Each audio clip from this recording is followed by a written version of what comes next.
हंगामा। आज देश की सबसे बड़ी पंचायत संसद एक बार फिर सियासी संग्राम का अखाड़ा बन गई। शीतकालीन सत्र की शुरुआत से पहले ही यह सवाल खड़ा हो गया, संसद में होगा सिर्फ समाधान या सिर्फ सियासी संग्राम।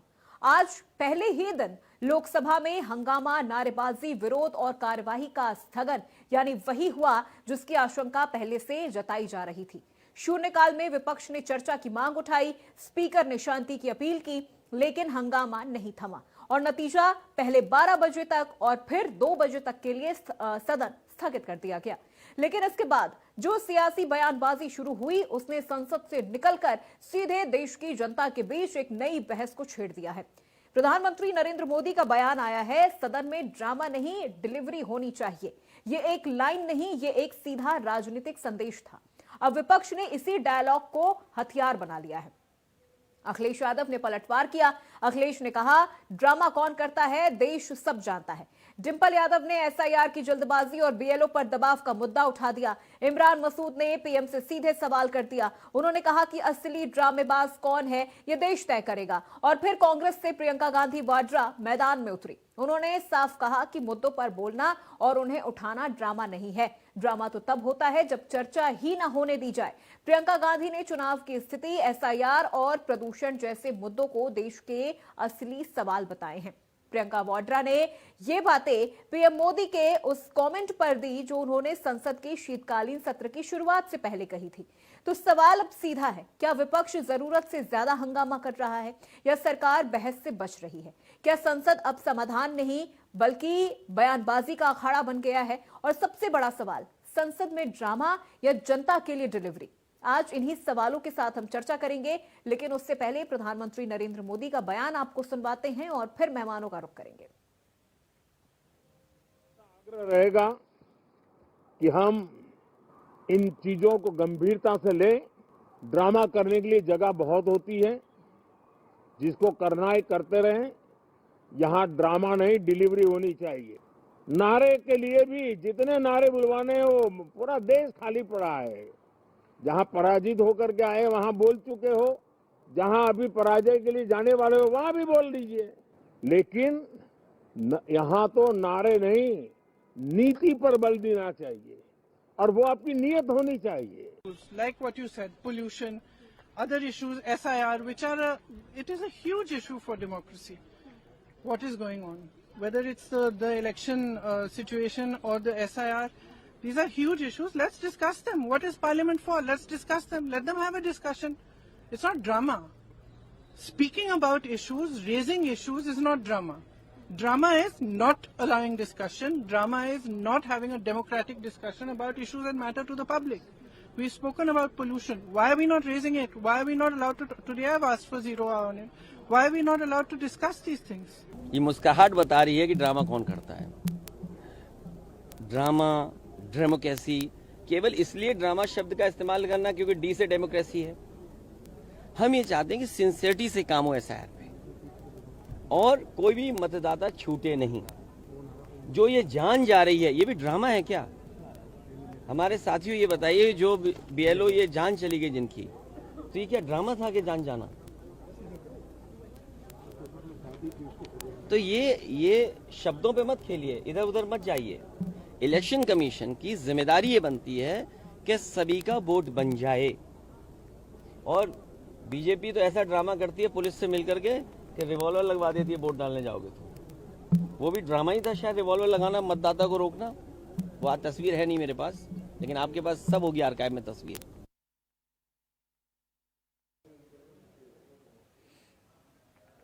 तो कुछ सवाल भी हैं। सवाल कि पीएम का पराजय वाला पंच, विपक्ष बोला एसआईआर षड्यंत्र।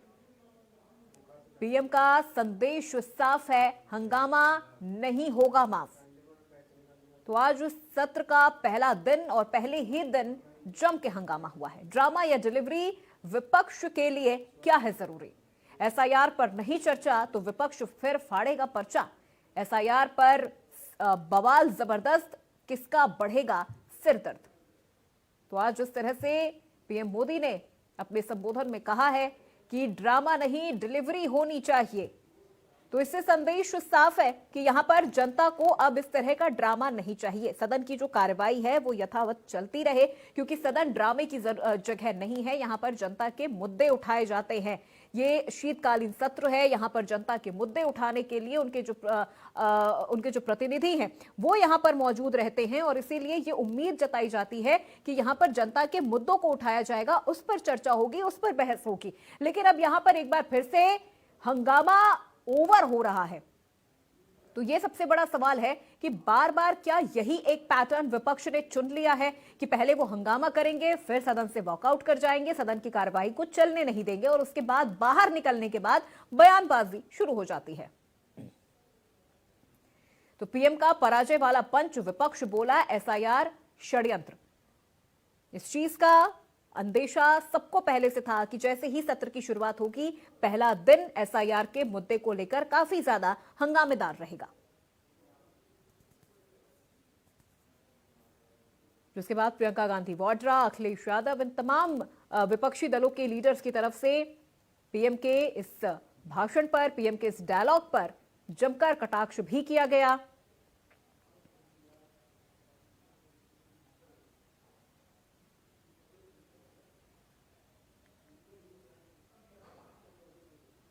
तो सवाल यही है कि ड्रामा नहीं, डिलीवरी चाहिए।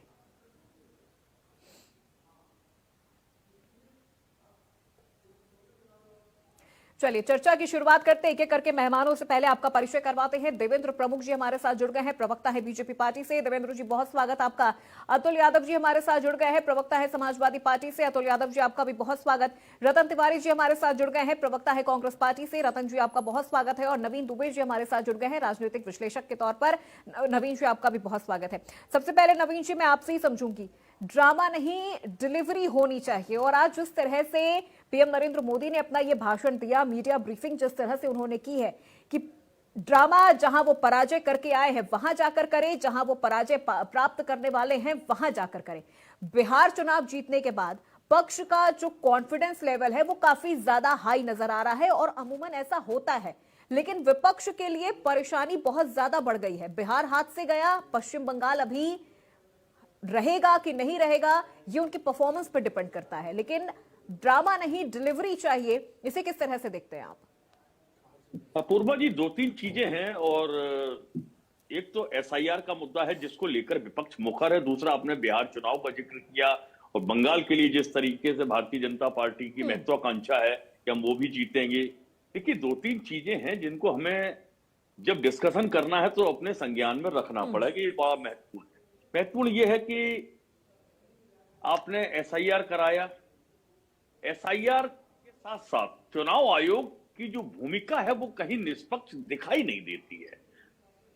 During the course of election पैसा बटा, उससे पहले आपने पैसा बांट दिया, घोषणा हो चुकी थी, प्लान आ चुका था, पूरा प्रोग्राम सामने था। यही चीज उत्तर प्रदेश में अखिलेश यादव जब लैपटॉप बांट रहे थे, रोका गया, टैबलेट के लिए रोका गया, जब चुनाव की घोषणा भी नहीं हुई थी, प्रोग्राम डिक्लेयर नहीं हुआ था कि उत्तर प्रदेश में चुनाव कब होना है। राजस्थान के अंदर यही हुआ, आपका तेलंगाना में भी यही हुआ। तो भाई, जहां विपक्ष की सरकार है वहां ऐसा आप क्यों कर रहे हैं चुनाव आयोग को? यहां सत्ता पक्ष की सरकार है तो आप पूरा अलाउ कर रहे हैं, क्यों नहीं आपने रोक लगाई? आपको याद होगा टीएन सेतन के टाइम में एक सिंगल स्कीम को बांटने के लिए चुनाव आयोग से अनुमति लेनी पड़ती थी। यहां किसने ली अनुमति? तो कैसे चुनाव आयोग ने आंख बंद कर ली? ये एक बड़ा प्रश्न है। दूसरी चीज आती है, प्रधानमंत्री जी ने कहा कि वो चुनाव हार गए हैं वहां पर, और ये हुआ वो हुआ। लोकसभा की बात हो रही है, आप संसद की बात हो रही है। लोकसभा का चुनाव हमारा 2024 में खत्म हुआ था। 2024 के चुनाव के परिणाम बता रहे हैं कि कांग्रेस तो 99 सीटों पर पहुंच गई थी, और भारतीय जनता पार्टी की अपनी 303 थी, वो 240 पर आ गई। ये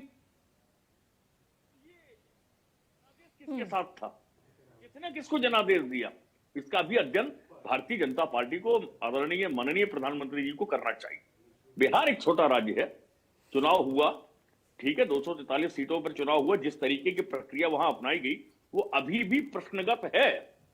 सुप्रीम कोर्ट में अभी सुनवाई चल रही है, वर्डिक्ट नहीं आया है, क्लीन चिट नहीं मिली है, कोई एक बड़ा सवाल है। दूसरी चीज आती है कि आपने एक सवाल और किया कि भाई ड्रामा, इस देश के अंदर ड्रामा और डिलीवरी दो बड़ा विस्तृत वर्ड है दोनों। ड्रामा कौन कर रहा है और डिलीवर किसने किया है? तो आप और देश की जनता अगर पीछे के मैनिफेस्टो भारतीय जनता पार्टी के उठाती है कि आपने क्या क्या कमिटमेंट किया था, और किसी की बात नहीं करेंगे कि क्षेत्रीय नेताओं ने कर दिया या भाजपा के राष्ट्रीय अध्यक्ष ने कर दिया। इस देश के यशस्वी प्रधानमंत्री जी ने जो कमिटमेंट किए, क्या वो पूरे हुए? किसानों की आय दोगुनी हुई क्या? बुलेट ट्रेन चल रही है क्या? स्मार्ट सिटी जो 100 बनाने थे वो बन गए, उनमें से 10% भी कोई बन गए हो तो बता दीजिए, एक कोई बन गया हो तो बता दीजिए। कहां आपने डिलीवर किया है? आप तो जनता को उलझा रहे हैं। आपने करोड़ को 5 किलो राशन बांटा, इससे देश की ख्याति बड़ी हुई है या छोटी हुई है? देश का मान सम्मान गिरा है इससे। क्या आप अपने देश के लोगों को रोजगार नहीं दे पा रहे हैं तो आपको मजबूरी में 5 किलो राशन बांटना पड़ रहा है। ये कोई बहुत ख्याति अर्जित करने वाला विषय नहीं है। वोट के लिए आपका तंत्र हो सकता है, रुपए बांट बांट के आप वोट ले रहे हैं, और उन रुपयों का क्या हो रहा है? चाहे महाराष्ट्र को आप ले लें, चाहे आप मध्य प्रदेश को ले लें, चाहे आप हरियाणा को ले लें, चाहे बिहार को ले लें। लेकिन प्रणाली से आप नवीन देश जी, को अभी चलाइए। अभी हाल ही में शिवसेना की जो राज्यसभा सांसद है प्रियंका चतुर्वेदी जी, उनका एक स्टेटमेंट मैं सुन रही थी जहां उन्होंने ये कहा था कि बिहार में जिस तरह से इंडी गठबंधन को यानी आरजेडी और कांग्रेस को जो हार का सामना करना पड़ा है, वो खुद वहां पर कह रही है कि वो परफॉर्मेंस सही नहीं थी, वो महिलाओं को भूल गए, वो महिलाओं को भूल गए। वो ये कह रही थी कि उन्होंने वहां पर वो टेक्टिक्स अपनाई ही नहीं जो बीजेपी अपनाती है। जिस प्लेटफॉर्म पर बीजेपी चल रही थी वो शायद कांग्रेस नहीं अपना पाई, वो महिलाओं को भूल गई। और फिर ये कहना कि पैसे दे दिए गए हैं इस वजह से वोट दिया गया है, तो कहीं ना कहीं महिलाओं के आत्मसम्मान को भी ठेस पहुंचाने की बात है। मतलब इतनी भी बेवकूफ वहां की महिलाएं नहीं है जितना उनको बार बार विपक्ष ये प्रदर्शित करने की कोशिश कर रहा है कि उनको 10,000 रुपए दे दिए गए, इसलिए उन्होंने वोट दे दिया है उन्होंने बीजेपी को।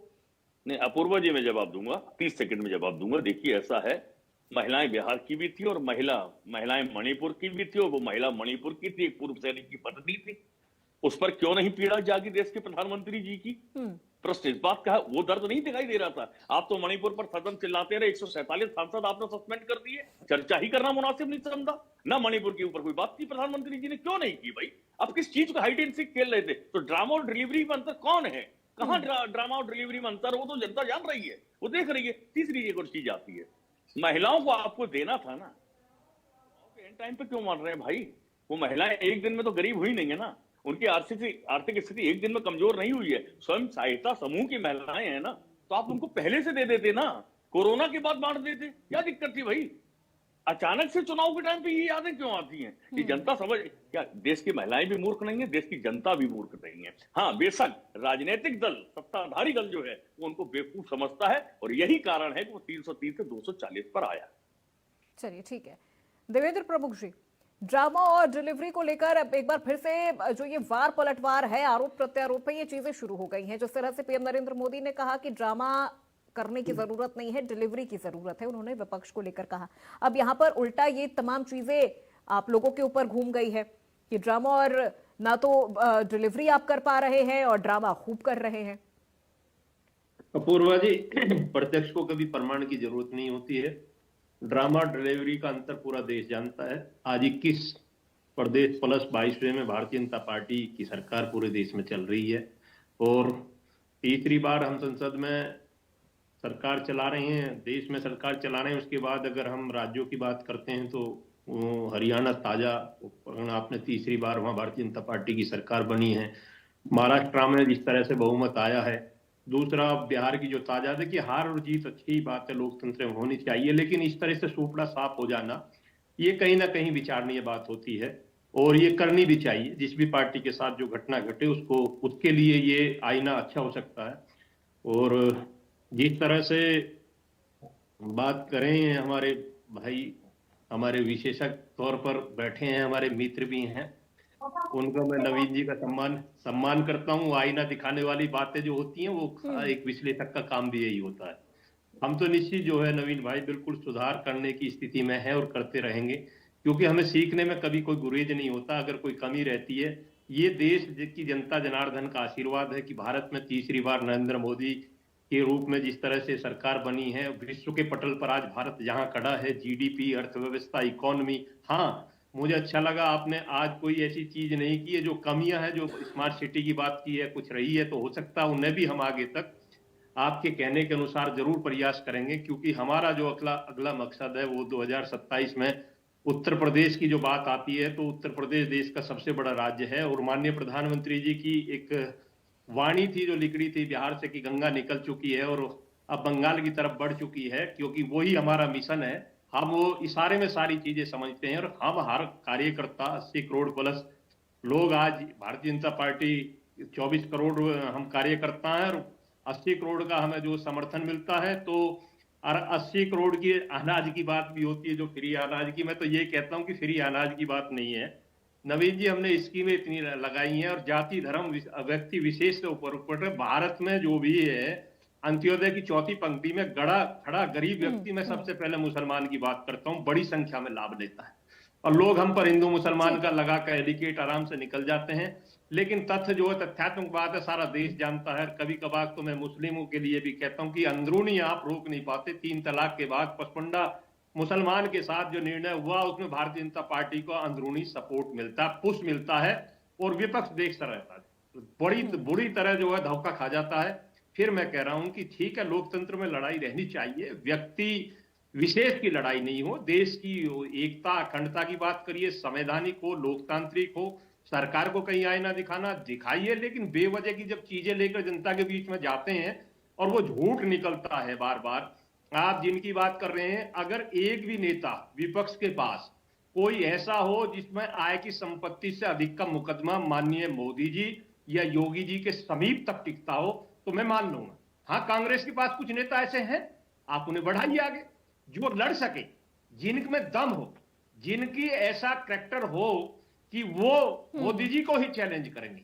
आप जो है पारिवारिक पार्टी चलाकर, घर की पार्टी चलाकर और जिस तरीके से जो देश में न्याय मांगने के लिए निकले हैं, कितने घोटाले, आपके लाखों करोड़ों घोटाले, आपकी संपत्तियां विदेशों में भरी पड़ी है और आप लोग कहते हैं कि हम जो है, अरे एक बार उठाकर देख लीजिए, अखिलेश जी का उठा लो, मायावती जी का उठा लो, और ममता दीदी को मैं इसलिए नहीं कह रहा कि उनके परिवार के हो सकते हैं, वो सेफ है तो कहने में क्या दिक्कत है, और किसी को उठा लो, राहुल गांधी और सोनिया बाड्रा जी कहां से लेकर आए संपत्ति को? ठीक है सर, ये इंडिया की संपत्ति थोड़ी है भाई, भारत की संपत्ति है। आप लोगों ने जो किया है देश के साथ उसका परिणाम है ये जनता जनार्दन दाती है। 80 वर्षों तक देश को लूटा गया, धोखा किया गया, देश के साथ गद्दारी की गई है और देश देखिए धर्म के नाम पर बंटवारा हुआ था 47 में, सबने अपना अपना लिया। आज आप एक धर्म की बात करते करते भूल जाते हैं कि बहुसंख्यक इस देश में रहता है, कब तक अपमानित करते रहोगे? कारण कहीं है कि देश में। ठीक है देवेंद्र जी, अब रुक जाइए मैं लौटूंगा आपके पास, अब 1 मिनट रुक जाइए देवेंद्र जी। ठीक है, रतन तिवारी जी, पीएम नरेंद्र मोदी कह रहे कि ये पराजय की खींच है, ये वहां जाकर ड्रामा करे जहां इनको पराजय मिली है, वहां जाकर करे जहां इनको पराजय मिलने वाली है। ये कॉन्फिडेंस नजर आ रहा है बीजेपी का। लगातार पश्चिम बंगाल में भी बैठकें बीजेपी की शुरू हो गई है। कहीं ना कहीं कांग्रेस थोड़ी सी बैकफुट पर जा रही, थोड़ी सी तो मैं नहीं कहूंगी, मैं कहूंगी कि पूरी तरह से बैकफुट पर जा रही है। आत्ममंथन कांग्रेस नहीं कर रही है, सेल्फ एनालिसिस कांग्रेस नहीं कर रही है, एसआईआर का मुद्दा उठा के इस पूरे मामले को जिस तरह से घुमाया जा रहा है, बीएलओ का मुद्दा उठा के जिस तरह से घुमाया जा रहा है, मुझे लग रहा है कि थोड़ा सा कांग्रेस को इन तमाम चीजों को एक बार एक्सेप्ट करके सेल्फ एनालिसिस की जरूरत है, वो करने की जरूरत है। देखिए अपूर्वा जी, सबसे पहले मैं आपको प्रणाम करता हूं और सारे मित्रों को भी प्रणाम करता हूं। देवेंद्र प्रभु जी काफी अच्छी बातें कर रहे थे, बहुत सी बड़ी बड़ी बातें बताए, अब इनका मुझे जवाब देना बनता है। देखिए, राजस्थान में गहलोत जी की सरकार थी, गहलोत जी की सरकार में हमने 7 गारंटियां लाई थी और हम 7 गारंटी जनता को, राजस्थान की जनता को देने जा रहे थे। और उसी दौरान भारतीय जनता पार्टी का शिष्टमंडल चुनाव आयोग जाता है, मात्र 24 घंटे के अंदर उनकी योजनाओं को रद्द कर दिया जाता है, बंद कर दिया जाता है। उन्होंने योजनाओं की बात की थी, उन्होंने पैसा नहीं दिया था किसी के खाते में और पैसा देने का आरोप उनके ऊपर नहीं लगा था। और बिहार में आप देख लीजिए, 6 नवंबर को वोटिंग और 31 अक्टूबर को 10-10 हजार रुपया भेज दिया जाता है। विपक्ष जो है चुनाव आयोग के ऊपर बात करता है और उनको कहता है कि ये अविसंवैधानिक है, ये गलत तरीके से किया जा रहा है, चुनाव आयोग को इस पे रोक लगानी चाहिए। चुनाव आयोग पूरी तरीके से आंखें बंद कर लेता है। उसके बाद 12 नवंबर को भी पैसे डालने का डेट भारतीय जनता पार्टी की एनडीए सरकार ने तय की थी, लेकिन उसके बाद पैसे नहीं आए। उसके बाद भी तय था, पैसे नहीं आए क्योंकि वोटिंग हो गई थी। अब मैं आता हूं आय से अधिक के मामले में। भाई साहब को पता होगा, महाराष्ट्र में कृपा शंकर सिंह नामक एक पूर्व मंत्री थे जो कांग्रेस पार्टी में थे, उनके ऊपर आय से अधिक संपत्ति की जांच चल रही थी और वो जांच चल रही थी और उसके ऊपर आरोप लगाने वाले भारतीय जनता पार्टी के नेता हुआ करते थे। आज कृपा शंकर सिंह जी भारतीय जनता पार्टी में शामिल हैं और जौनपुर से लोकसभा चुनाव लड़ रहे थे, वो हार गए। वो पूरी जांच पूरी तरीके से बंद हो गई। नारायण राणे, भावना गौली, प्रफुल्ल पटेल, अजीत पवार, धनंजय मुंडे, बहुत सारे नाम हैं जिनके ऊपर आरोप लगे, लेकिन भारतीय जनता पार्टी में जाने के बाद वो आरोप पूरी तरीके से खारिज हो गए। ये सच्चाई है। और मैं आपको बड़ी बात बता दूं, एसआईआर और बीएलओ के मुद्दे पे अगर हम चर्चा कर रहे हैं तो एसआईआर का जो मामला है उसमें जो बीएलओ हैं जो सुसाइड कर ले रहे हैं, जिनकी हत्या हो जा रही है, जिनको हार्ट अटैक से उनकी जान चली जा रही है, तमाम बहुत सारे मामले हैं। कई बीएलओ ने खुले तौर पे कहा कि हमारे ऊपर प्रेशर है, हमारे ऊपर दबाव है, अधिकारियों का दबाव है। तो अपूर्वा जी, मेरा कहने का मतलब है कि भारतीय जनता पार्टी का दबाव चुनाव आयोग के ऊपर है और चुनाव आयोग के जो अधिकारी हैं वो पूरी तरीके से बीएलओ के ऊपर दबाव बना रहे हैं। किस समुदाय का वोट काटना है, किस समुदाय के वोट को रखना है, क्या करना है, तो सारी प्रक्रिया है। उस मुद्दे को लेकर हम सदन में बात करेंगे। अभी प्रधानमंत्री जी जो बात कर रहे हैं, प्रधानमंत्री जी मणिपुर पे म नहीं बोल रहे थे, उनको हिचकी आ रही थी। अभी प्रधानमंत्री जी से सदन में सवाल पूछे जाएंगे, तब हमारे नेता विपक्ष का माइक बंद कर देना, उनकी आवाज को बंद कर देना। और जब मैं संविधान दिखा देता हूं, देवेंद्र प्रमुख जी अब तिलमिला जाएंगे। जब संविधान दिखाता हूं तो तिलमिला जाएंगे। और पिछले डिबेट में मैंने इन्हें कहा था कि संविधान की बुक लेके बैठना, तो शायद लाए होंगे तो अच्छी बात है। और मुझे नहीं लगता ये संविधान लाए होंगे क्योंकि संविधान को मानने वाले ये लोग तो है नहीं। अपूर्वा जी, ठीक है रतन तिवारी जी, बार बार मुद्दा यही उठ रहा है कि बिहार में 10,000 रुपए देके महिलाओं से उनके वोट ले लिए गए हैं। मुझे लग रहा है बार बार इस मुद्दे को इस तरह से डिस्क्राइब करना, इस तरह से इस फॉर्मेट में इसको बिठा देना कि महिलाएं वहां की बिल्कुल ही डोमिनेट साबित हो जाएं, ये मुझे लगता है गलत है। ये आपके इंडी गठबंधन के ही लोग कह रहे हैं। बिल्कुल। एक मिनट रुक जाइए अपूर्वा रतन जी, अभी राहुल गांधी जी ने समीक्षा बैठक की। नहीं अपूर्वा जी, अब मैं आपको फिर कह रहा हूँ रतन तिवारी जी, एक मिनट सर, महाराष्ट्र में जो ये पैसों के खेल को लेकर आप कह रहे हैं, मंत्री हैं, पैसों के खेल को लेकर आप मंत्री हैं, उन्होंने खुले तौर पे कहा है कि आपके खाते में जो 1500 रुपए देवेंद्र फडणवीस जी जो दे रहे हैं उनका एहसानमंद होना पड़ेगा, उनका मुरीद होना पड़ेगा, उनके साथ वफादारी निभानी पड़ेगी। ये तो प्रियंका चतुर्वेदी कह रही हैं। अरे प्रियंका चतुर्वेदी नहीं कह रही हैं, गोरे साहब इनके मंत्री हैं भाजपा के। नहीं रतन तिवारी जी, आप उनका वो स्टेटमेंट सुनिएगा। वो साफ तौर पर ये चीज कह रही हैं कि बीजेपी ने जो फॉर्मेट अपनाया उस फॉर्मेट पे चलने की थोड़ी सी जरूरत कहीं ना कहीं कांग्रेस को थी। कांग्रेस ने युवाओं से चाहे बुजुर्गों से जो एक कनेक्शन बनाया, वो कनेक्शन वो महिलाओं से नहीं बना पाए, महिलाओं के बीच वो नहीं जा पाए, अपनी खुद को स्टैब्लिश वो महिलाओं के बीच में नहीं कर पाए। खैर ये अलग मुद्दा है। उत्तर प्रदेश में, लेकिन दूसरी बात रतन तिवारी जी, सर एक मिनट उसका नारा दिया था, लेकिन पैसे डाल के अभी राहुल गांधी जी ने समीक्षा बैठक की, राहुल गांधी जी ने समीक्षा बैठक की, वहां उन्होंने बुलवाया कि जितने हमारे विधानसभा जीते हुए जितने भी हमारे विधायक हैं उनको बुलाया जाए। 6 विधायक पहुंचते हैं आपके। राहुल गांधी जी को ये तक नहीं पता है कि बिहार में उनके कितने विधायक जीते हैं। वो वहां कह रहे कि और भी बाकियों को बुला लीजिए। फिर उनको ये इंफॉर्मेशन दी गई कि यही है सर, इतने ही है। फिर उनको ये कहा गया, उनका मनोबल देखिए कैसे बढ़ाया जा रहा है कि 2010 से तो सर हमारा, कैसे कह सकते हैं सर, रुक जाइए अपूर्वा जी, आप रुक जाइए रतन तिवारी जी, मैं कैसे कह सकती हूँ, मैं आपको वो भी बता रही हूँ, मैं कैसे कह सकती हूँ, मैं आपको वो भी बता रही हूँ। बुला लीजिए और नेताओं को बुला लीजिए, मैं आपको वो बता रही हूँ, मैं आपको वो बता रही हूँ, मैं आपको बता रही हूँ। रतन तिवारी जी बात तो सुनिए सर, उनको बुला लीजिए, बात तो सुनिए, बात सुन लीजिए।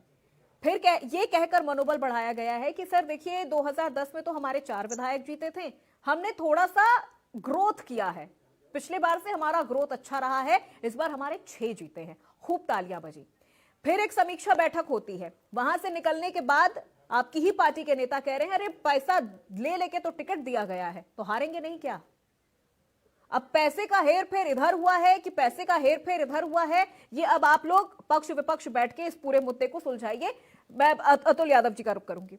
अतुल यादव जी, आज जिस तरह से अखिलेश यादव जी कह रहे हैं कि ये ड्रामा और ये डिलीवरी, ये तमाम चीजें बीजेपी कर रही है, एसआईआर के मुद्दे को बार बार इस तरह से वोट, वैलिड लोगों के वोट काटे जा रहे हैं। उत्तर प्रदेश में भी एसआईआर हो रहा है, 7 दिन की जो समय सीमा है वो और बढ़ा दी गई है।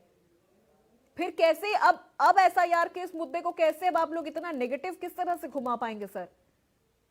अपूर्वा सिंह जी, आप देख पाएंगे कि उत्तर प्रदेश जो है देश का सबसे बड़ा आबादी वाला राज्य है, और जो है कि इतनी जल्दबाजी चुनाव आयोग को क्यों, मैं सरकार की तो बात बाद में करूंगा, पहले मैं चुनाव आयोग के संदर्भ में कहूंगा कि चुनाव आयोग को इतनी जल्दबाजी क्यों। और रही बात, अगर हमारे माननीय राष्ट्रीय अध्यक्ष जी के द्वारा लगातार पत्र लिखे जा रहे हैं, लगातार पत्र लिखे जा रहे हैं, और रही बात सत्ता पक्ष की, आज अगर संसद का शीतकालीन सत्र प्रारंभ हुआ तो सत्ता पक्ष की जवाबदेही बनती है। वो भागती क्यों है अपनी जवाबदेही से? सत्ता विपक्ष के जवाब देने से भागती क्यों है? अगर एसआईआर पर समाजवादी पार्टी जानना चाहती है, प्रश्न पूछना चाहती है, और जो ये बेलो जो है सुसाइड कर ले रहे हैं, उन पर दबाव है, और अगर हम पिछड़ी जातियों के विषय में, अल्पसंख्यक जातियों के विषय में, अल्पसंख्यक समाज के विषय में, दलितों के विषय में, आदिवासी के विषय में, और जो समाजवाद से प्रेरित लोग हैं, जो अगड़े भी हैं, उनके विषय में अगर वोट सबका संवैधानिक अधिकार है, जो गांव कस्बे में रहता है, अगर वो किसी कारण से, अभी शादी ब्याह का समय भी चल रहा है, बहुत सारी स्थिति परिस्थिति होती है, लेकिन चुनाव आयोग इतनी जल्दबाजी क्यों? सरकार जो है ना, कि उत्तर प्रदेश में हमने तो बहुत सारे पत्र लिखे, लेकिन क्या भारतीय जनता पार्टी ने चुनाव आयोग का एक भी पत्र लिखा हो? तो आपके चैनल पर मैं जानना चाहूंगा, भारतीय जनता पार्टी ने, मुझे नहीं लगता कि कोई पत्र लिखा। तो भारतीय जनता पार्टी के तो मतदाता है उत्तर प्रदेश के, समाजवादी पार्टी के तो है ही, लेकिन भारतीय जनता पार्टी पत्र क्यों नहीं लिखी? वो भी तो विपक्षी दल है। और भारतीय जनता पार्टी हमेशा, मैंने देखा है, किसी भी चैनल पर देख लीजिए, वो क्या करती, चुनाव आयोग के प्रवक्ता के रूप में बैठ जाती है। चुनाव आयोग तो एक निष्पक्ष संस्था है, तो निष्पक्ष काम करे। भारतीय जनता पार्टी के दबाव में काम क्यों कर रहा है? अगर चुनाव आयोग को हम शिकायत देते हैं तो शिकायत पे संज्ञान ले करके उनकी जांच पड़ताल क्यों नहीं करता है? अगर कोई बीएलओ को दबाव बना रहे हैं, अगर निचले स्तर पर कोई दबाव बना रहा वोट काटने का, तो वोट का अधिकार, हमारे माननीय राष्ट्रीय अध्यक्ष ने कहा कि किसी का भी वोट नहीं करना चाहिए, और देश में एक संवैधानिक लोकतंत्र के लिए, अच्छे लोकतंत्र के लिए, स्वस्थ लोकतंत्र के लिए किसी भी व्यक्ति का वोट नहीं करना चाहिए। जो इस देश का नागरिक है, चाहे वो गरीब है, चाहे वो अमीर है, कोई भी हो, किसी भी जाति वर्ग धर्म का क्यों ना हो, तो किसी का वोट नहीं करना चाहिए। अतुल यादव जी, जो भारत का नागरिक है, जो उत्तर प्रदेश का नागरिक है, ऐसे तो किसी का वोट नहीं कट रहा है। किसी वैलिड वोटर का तो वोटिंग लिस्ट से नाम हटाया नहीं जा रहा है। ये तो एक रिफॉर्म की प्रक्रिया है ना, ये तो फिल्ट्रेशन की प्रक्रिया है। जी अपूर्वा सिंह जी, मैं आपका सम्मान करता हूं। आपका चैनल जो हम इसमें बैठ के बात कर रहे हैं, उत्तर प्रदेश और उत्तराखंड है, तो हम उत्तर प्रदेश की बात कर रहे हैं। उत्तर प्रदेश में आपका चैनल के जो आपके पत्रकार है ना, तहसील से लेकर के जिला स्तर और राजधानी, सब जगह आपके चैनल पत्रकार मौजूद होते हैं। वो हमसे ज्यादा तो आपके चैनल में सूचनाएं आती होंगी। आप कैसे कह सकती हैं कि वहां पे प्रक्रिया बिल्कुल पारदर्शी चल रही है? क्या दबाव में नहीं, कहीं दबाव नहीं बनाया जा रहा? आप तो एक पुरानी एंकर हैं और सम्मानित पत्रकार हैं। आप ना सत्ता पक्ष की भाषा ना बोलें। सत्ता पक्ष तो कर ही रहा है। नहीं बोल रही हूं अतुल यादव जी, मैं तो बस ये कह रही हूं, देखिए आप निष्पक्ष, आप जो बीएलओ की नियुक्ति हुई है वो इसीलिए तो हुई है ना कि किसी वैलिड वोटर का वोटिंग लिस्ट से नाम ना कटे। हाँ, जिनकी मृत्यु हो गई है उनके नाम पर कोई फर्जी वोटिंग ना डाल दे, ये दुरुस्त करने की जिम्मेदारी चुनाव आयोग की है, ये दुरुस्त करने की जिम्मेदारी बीएलओ की है। जो इलीगल तरीके से उत्तर प्रदेश में रह रहे हैं, जो हमारा और आपके लोगों का जो हक खा रहे हैं बैठ के, जिसपे हमारा अधिकार है, वो घुसपैठिए बैठ के वो चीजों को कर रहे हैं, वो वोटर के तौर पर ना रहे।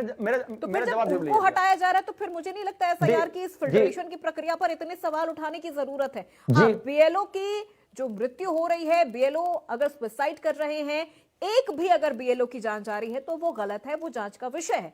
इसके लिए आप सवाल उठाइए, इसके लिए आप सरकार को घेरिए, आप प्रदर्शन करिए, लेकिन एसआईआर की प्रक्रिया को भी पूरी तरह से गलत ठहरा देना, जी, जो जिनकी डेथ हो गई है उनका नाम पहले भी काटा जाता था, अभी भी काटा जाना चाहिए। Exactly, जो लोग किसी मैं का वही कह रही सुन हूं, लीजिए, वही हो रहा है जी, सर। जो लोग शिफ्ट कर गए हैं, कहीं पे शिफ्ट कर गए हैं, उनके नाम काटे जाने में कोई आपत्ति नहीं चलिए, है। और जो लोग ठीक है। देश के नागरिक नहीं है, हाँ। उनके नाम बिल्कुल सम्मिलित नहीं होने बिल्कुल, चाहिए। यही हो रहा है सर। सुनिएगा, हम सत्ता विपक्ष में जरूर हैं, हमारे उत्तर प्रदेश के लोगों का हक है, उनका हक मिलना चाहिए, कोई और हमारा हक ना खाए।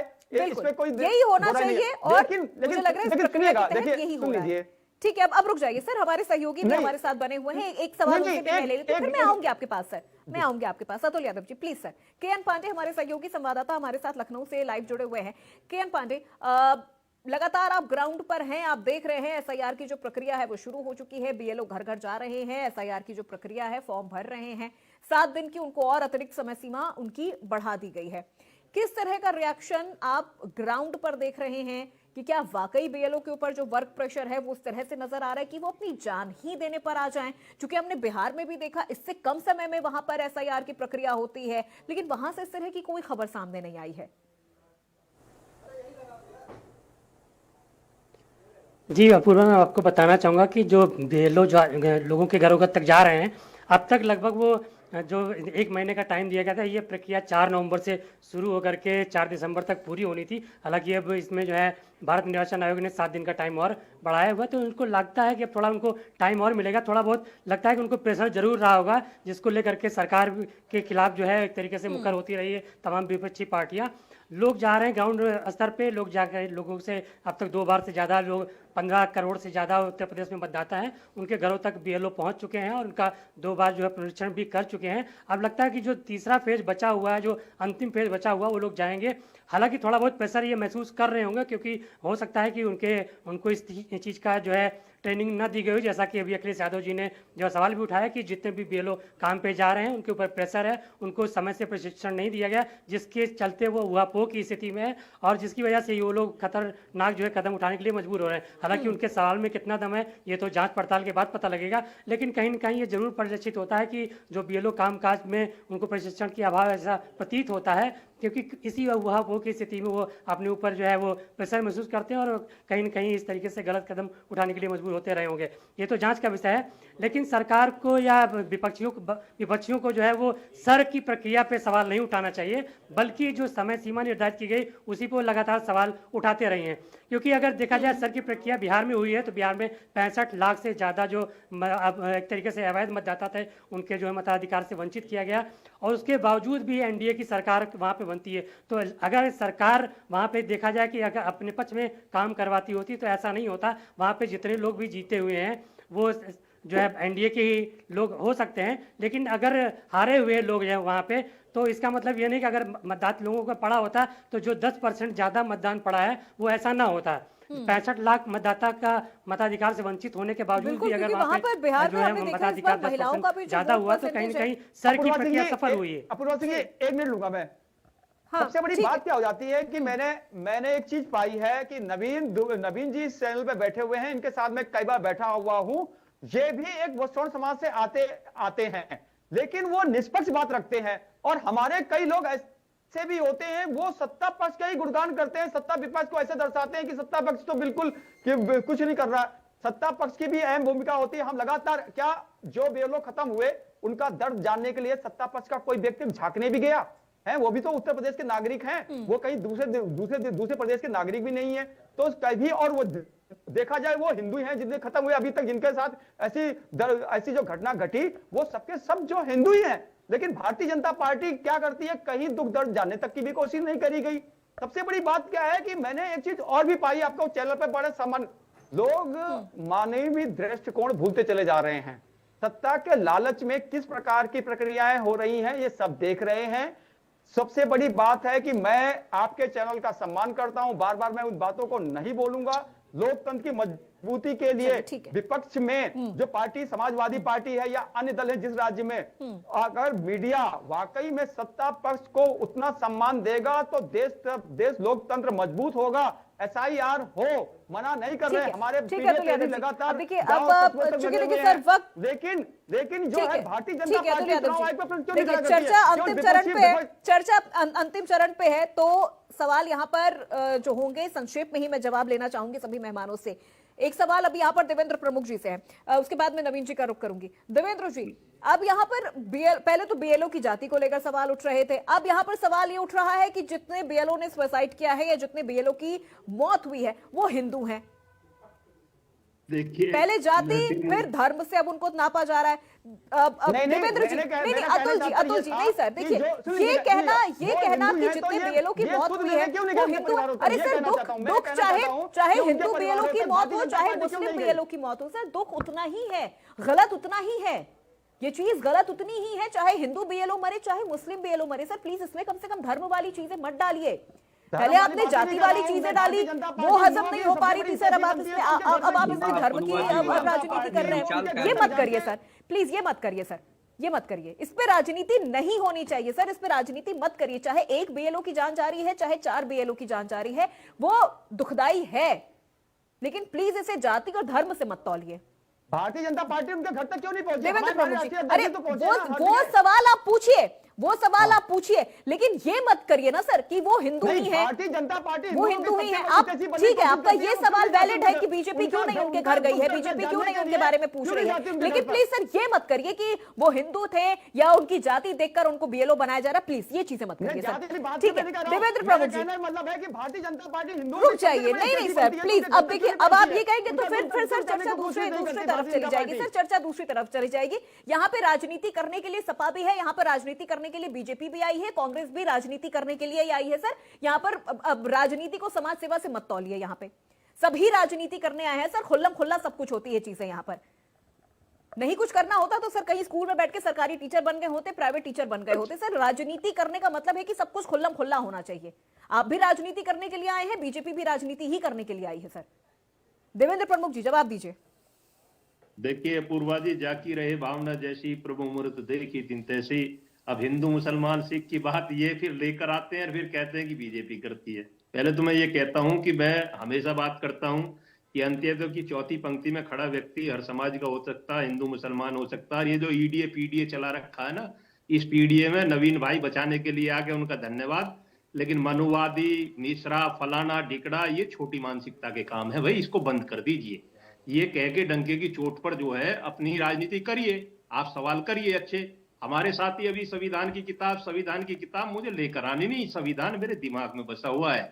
संविधान जो है इंदिरा गांधी ने, ये नवीन जी क्लियर करेंगे कि इस देश में रिकॉर्ड है, 100 बार तोड़ा है, बदला है, 75 जैसी घटनाएं हुई है, इमरजेंसी आई है और संविधान को कुचल कर जमीन पर मिला दिया है। आप संविधान की बात करोगे? आप देश का संविधान जिस दिन 47 में आजाद हुआ था, उस दिन नेहरू जी ने पहली बार ही तोड़ दिया था। ये जो यूएनए में चल रहा है ना मामला कश्मीर का, इस पर भारत की सेना खड़ी थी भाई, और यूएनए में कबूतर उड़ाने चले गए आप लोग। धर्म की बात करते रहिए, लेकिन धर्म के नाम पर बंटवारा होगा, उन बहुसंख्यकों की बात भी कोई इस देश में करेगा जिनका ये देश है। डंके की चोट पर बोल रहा हूं, मत हो। SIR के मुद्दे पर आप लेकर आइए, सरकार को घेरिए। SIR गलत हो रहा, गहरिए। हिंदू भाइयों को भी वोट में वही नियमों का पालन करना पड़ रहा है जो मुस्लिमों को। ये मुस्लिमों के लिए नहीं है, इसे घुमाया मत करो, इस पर सीधी बात करा करो।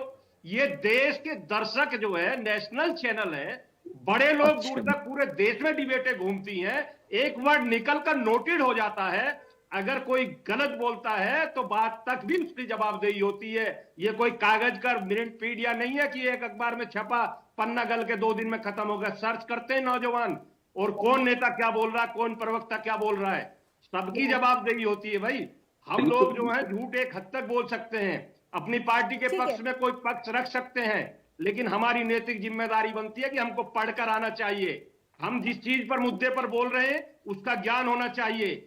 आपको राहुल गांधी ने संविधान के पन्ने नहीं बताए थे, और मैं आपको कहता हूं कि कितने पन्ने थे कॉपी में। ये क्वेश्चन लोकसभा में उठ गया। सिर पर किताब धरकर नाचने से, किसी को गाली देने से, किसी के साथ बदतमीजी करने से क्या आप लोग बड़े बन जाएंगे? देश के प्रधानमंत्री को बार बार आप जो मुंह माया कहते रहे, माननीय सुप्रीम कोर्ट ने आपको आईना दिखाया, फिर भी कहते रहे, वोट चोर कहते हो, कि आगे मुद्दे की बात करिए ना। नवीन दुबे जी, नवीन दुबे जी, प्रवचन चलिए ठीक है, ठीक है, देवेंद्र जी मैं लौटूंगी आपके पास। ले लेते हो आपका प्रवचन सुनने हम नहीं बैठे। ठीक है, देवेंद्र जी मैं लौटूंगी आपके पास, एक मिनट। नवीन दुबे जी से मेरा सवाल है, नवीन दुबे जी, एसआईआर और बीएलओ का जो मुद्दा है, अब एक मिनट रुक जाइए, देवेंद्र जी प्लीज सर, देवेंद्र जी रुक जाइए। नवीन जी, एसआईआर और बीएलओ का जो मुद्दा है सर, ये चुनाव आयोग का विषय है, तो फिर इसे संसद में लेकर इतना शोर मचाना, हंगामा करना कि मेन मुद्दे ही दब जाएं, ये कहां तक सही है? मुद्दे अगर आप उठा रहे, चर्चा होनी चाहिए, लेकिन एक हेल्दी चर्चा होनी चाहिए। नहीं, इसको थोड़ा सा मैं और हाईलाइट करना चाहूंगा अपूर्वा जी। देखिए, ऐसा है, बिहार में एसआईआर होने के बाद विधानसभा का चुनाव हुआ। हमारे यहाँ एक सांसद हैं भारतीय जनता पार्टी के राज्यसभा में, वो फरवरी में दिल्ली में चुनाव में वोट देते हैं और उसके बाद बिहार चुनाव में जाते हैं तो बिहार में वोट देते हैं, और उनकी सोशल मीडिया पर उन्होंने अपने पेज पे फोटो डाली हुई है। तो ये कैसा एसआईआर है? एक प्रोमिनेंट फिगर है राज्यसभा सांसद, रोल मॉडल होते हैं समाज का। जब वो दो जगह वोट कर सकते हैं तो बाकी आम जनमानस की क्या स्थिति होगी? कितनी ट्रेनें भर भर के यहां से गई हैं, जबकि चुनाव आयोग का नियम तो ये है कि किसी तरीके की सुविधा आप किसी वोटर को प्रोवाइड नहीं कर सकते हैं। पहली बात। दूसरी बात ये आती है, जो पीडीए की बात चली, बिल्कुल इस विषय पे मैं बोलूंगा, और जो देवेंद्र भाई ने कहा, पीडीए के अलावा एक और दौर था 2007 से पहले की राजनीति का, जब मायावती ने एक नारा निकाला था कि तिलक तराजू और तलवार इनको मारो जूते चार। बहुत आक्रोश हुआ था। उसके बाद वही मायावती थी, उन्होंने एक नारा दे दिया, हाथी नहीं गणेश है, ब्रह्मा विष्णु महेश है। क्या नतीजा हुआ? ब्राह्मण दलित मुस्लिम कॉम्बिनेशन बना, बहुत बेहतरीन सरकार मायावती की बनी, 2007 से 2012 तक चली। समाजवादी पार्टी में अखिलेश यादव को युवा चेहरा बना के पेश किया गया था 2012 में, और सब जाति धर्म संप्रदाय ने हाथों हाथ लिया था। 2017 तक उनकी सरकार बहुत बेहतरीन चली। कमोबेश समाजवादी पार्टी के कुछ नेता, चाहे वो स्वामी प्रसाद मौर्य रहे हों या उनके यहाँ 2, 4, 5 और भी हैं, वो जिस तरीके से सवर्ण समाज को और खासकर ब्राह्मण को टारगेट करते हैं, निश्चित तौर पर मैं तो चाहूंगा अतुल भाई अपने यहाँ के शीर्ष नेतृत्व को, डिसीजन मेकर्स को बताएं कि आप एक वर्ग को विभाजित करके, सवर्णों को किनारे करके चला, आप पीडीए करिए। पीडीए के खिलाफ कभी कोई सवर्ण नहीं बोलेगा। क्या मतलब है? जो लोग पिछड़े हैं, दलित हैं, वास्तव में जरूरतमंद हैं, उनको आगे लाना चाहिए। ये भारत का संविधान कहता है और ये बहुत जरूरी है। देश तभी तरक्की कर पाएगा। लेकिन क्या गरीबों में और सवर्णों में गरीब नहीं है? ये कौन सा पैरामीटर है नापने का कि भाई सवर्ण है तो अमीर होगा? तो ये जो पॉलिसी चली आ रही है वोट बटोरने की, इसको बदलने की जरूरत। चलिए ठीक है नवीन जी। नवीन जी, रतन तिवारी जी अभी रुक जाइए, अतुल यादव जी अभी रुक जाइए सर, अतुल यादव जी अभी रुक जाइए, अभी रुक जाइए।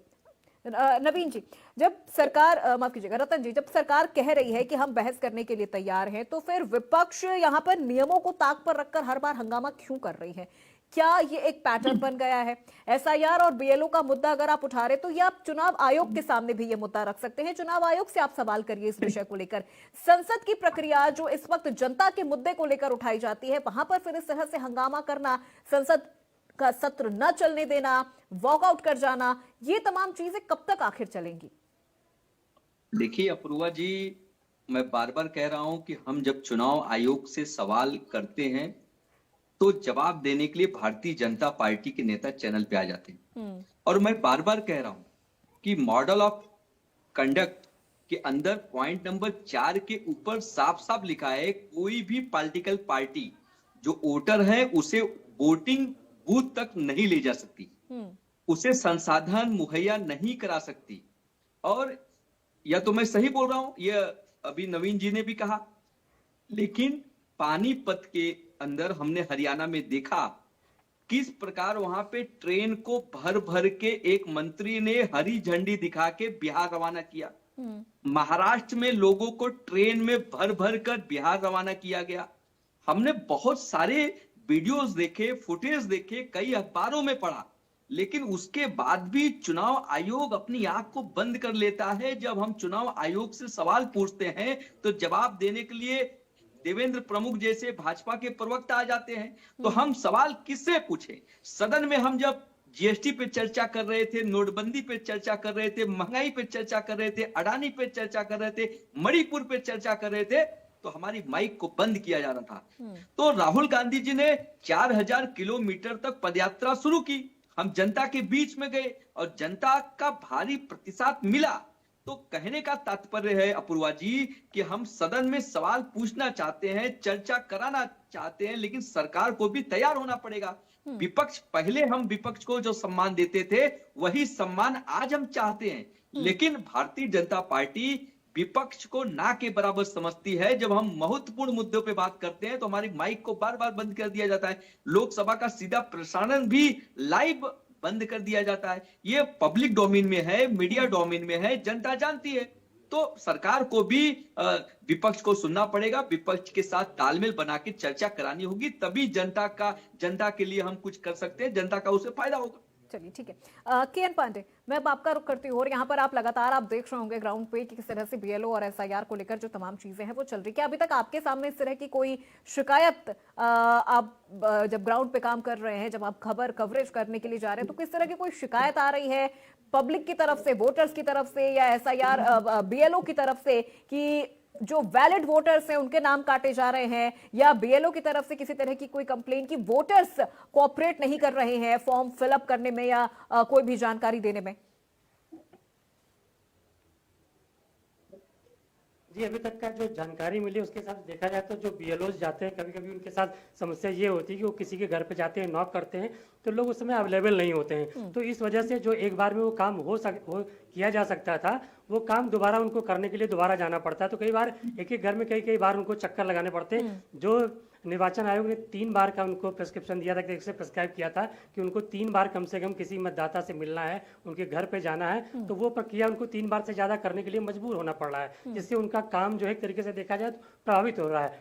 तो लोगों को भी इसमें संजीदा रहने की जरूरत है। अगर उनके पास बीएलओ कोई आता है तो घर में कोई न कोई ऐसा हो, अवेलेबल हो, जो उनसे मुलाकात करे और जो संबंधित घर के लोग हैं उनसे मिल करके उनका जो है काम को सुगमता से कराए। ये चीज़ मैंने भी व्यक्तिगत रूप से भी महसूस किया कि मैंने देखा कि बीएलओ एक बार आया, वो लोगों से मुलाकात नहीं की। लोगों ने, कई लोग देखा जा रहा था कि कई लोग जो मोहल्ले के ठेकेदार टाइप के लोग होते हैं, वो कहते हैं कि हमको इनको सब हम इनको दे देंगे, इनको दे देंगे, इनको दे देंगे। इसमें बीएलओ भी कहीं देखा जाए तो उनकी भी खामियां हैं। वो लोग भी किसी एक आदमी को दे देते हैं पूरे मोहल्ले के कि आप इनको दे दीजिएगा।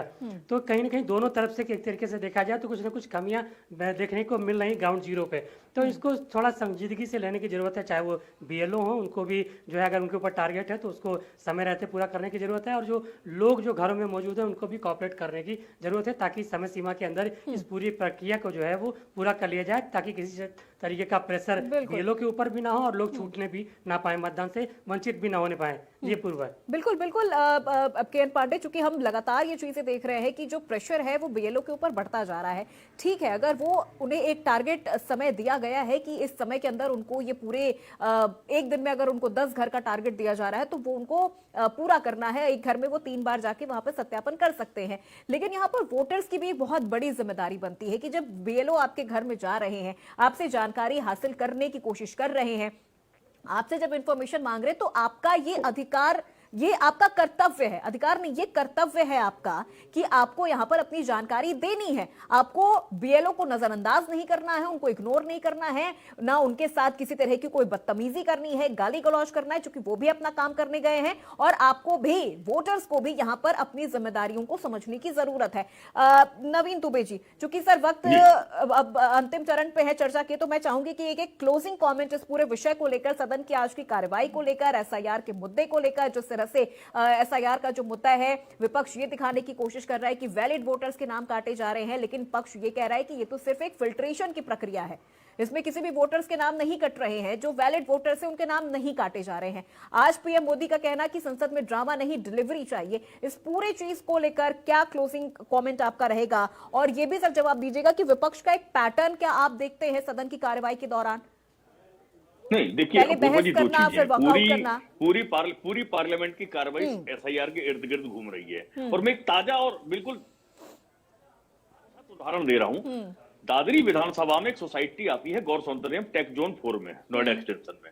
वहां बीएलओ जाते हैं, भारतीय जनता पार्टी के कार्यकर्ता उनके साथ बैठते हैं और वो फार्म पे लिख दे रहे, जैसे किसी का फॉर्म दिया उनके साथ, ये मिश्रा जी शिफ्टेड, मिश्रा जी सब परिवार वहां रह रहे हैं। जब मिश्रा जी को पता चला, वो पहुंचे, उन्होंने वो पेपर ट्विटर पे है, ये जिलाधिकारी जो जिले की चुनाव अधिकारी उनके संज्ञान में है, बावजूद इसके कोई कार्रवाई नहीं हो रही, तो ये किस तरीके का एसआईआर चल रहा है मैं समझता हूँ इस पर ट्रांसफर। और दूसरी एक ठीक चीज, है। आप बड़े बड़े विज्ञापन निकालते हैं, क्यों नहीं आप अखबारों में सूचना दे रहे हैं भाई कि एसआईआर चल रहा है?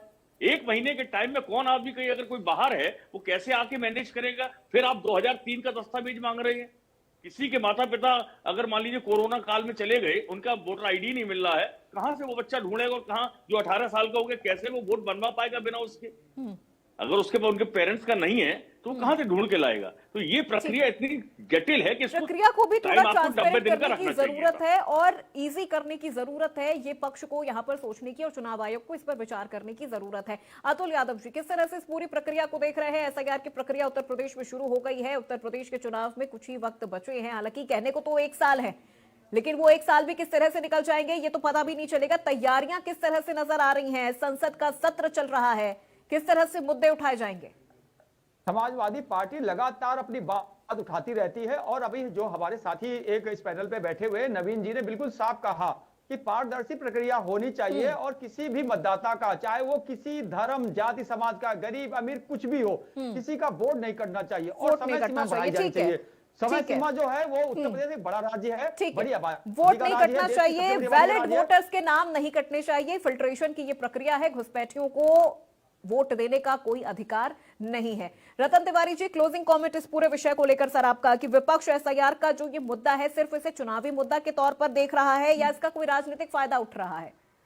बिल्कुल अपूर्वा जी, जिस प्रकार नवीन भाई ने कहा बिल्कुल सत्य कहा। भदोही में भी एक मामला मेरे संज्ञान में आया था, वहां पे भी भारतीय जनता पार्टी के कार्यकर्ताओं ने बीएलओ को कैप्चर कर लिया था। वो बीएलओ बोल रहा था कि हम सरकार के हिसाब से, चुनाव आयोग के हिसाब से हम काम कर रहे हैं, हमें काम करने में बाधा उत्पन्न मत कराइए। लेकिन उसके ऊपर बड़े बड़े विधायकों का, सांसदों का प्रेशर कराया जाता था, उसे कॉल पे बात कराई जा रही थी, दबाव बनाया डाला जा रहा है, दबाव डाला जा रहा है, मामले हर जिले में आ रहे हैं सामने। उस पे भारतीय ठीक है, जनता देवेंद्र प्रमुख पार्टी जी, की जो सरकार देवेंद्र प्रमुख जी, की चल रही क्लोजिंग है, कमेंट इस पूरे उस पे विषय को ध्यान लेकर देना चाहिए। बार बार चुनाव दबाव आयोग इस को तरह इस से पे बीएलओ ध्यान पर देना अगर डाला जाएगा तो फिर बीएलओ किस तरह से पारदर्शी तरीके से बिल्कुल, ये बिल्कुल। पूरी प्रक्रिया कर पाएंगे? देवेंद्र जी, क्लोजिंग कमेंट्स है, फटाफट जवाब दीजिए।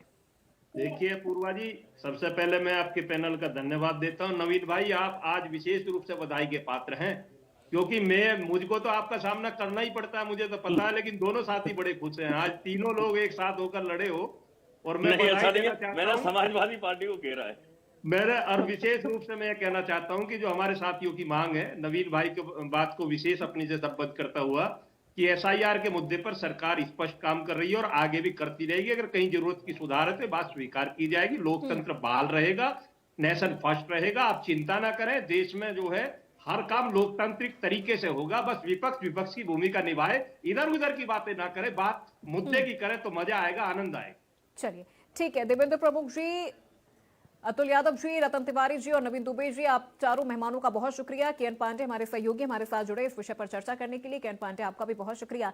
तो देखिए, सदन की जो कार्रवाई है, शीतकालीन सत्र है, वो शुरू हो गया है, लेकिन पहला ही दिन 2 बार स्थगित भी हुआ है। पीएम मोदी ने पहले ही दिन मीडिया ब्रीफिंग के दौरान कहा कि विपक्ष को ड्रामा नहीं जबकि डिलीवरी देने की जरूरत है। यहां पर यानी ड्रामा करने की जरूरत नहीं है, विपक्ष को रिजल्ट देने की जरूरत है। एसआईआर और बीएलओ को लेकर जो मुद्दा है वो काफी ज्यादा उत्तर प्रदेश में भी गरमा रहा है। यहां पर वोटर्स को भी अपनी जिम्मेदारी निभाने की जरूरत है, क्योंकि ये जो प्रक्रिया है, बीएलओ अगर आपके घर जा रहे हैं, आपकी जानकारी हासिल कर रहे हैं, तो वोटर्स को भी बेहद आसान तरीके से तमाम चीजों को करने की जरूरत है, कोऑपरेशन मोड में काम करने की जरूरत है। रहा सवाल बीएलओ के सुसाइड को लेकर, यह जांच का विषय है। चुनाव आयोग को, पक्ष को इस पर संज्ञान लेने की जरूरत है कि आखिर बीएलओ को कहां परेशानी हो रही है और क्यों परेशानी हो रही है, आखिर ये प्रक्रिया इतनी ज्यादा बीएलओ के लिए जटिल क्यों हो रही है। क्योंकि बिहार में भी एसआईआर की प्रक्रिया हुई, इससे कम समय में हुई, लेकिन वहां पर इस तरह का कोई मामला सामने नहीं आया है। तो ऐसे में प्रशासन को, चुनाव आयोग को भी इस पर संज्ञान लेने की जरूरत है कि आखिर बीएलओ को कहां पर और क्यों इतनी परेशानी का सामना करना पड़ रहा है। तो फिलहाल आज की इस चर्चा में मेरे साथ बस इतना ही, लेकिन देखना दिलचस्प होगा कि सदन की कार्रवाई जब फिर से शुरू होगी उसके बाद विपक्ष किस तरह से और कौन सा मुद्दा उठाएगा, क्या सदन की कार्रवाई चल पाएगी या फिर हंगामे की भेंट चढ़ेगी। नमस्कार।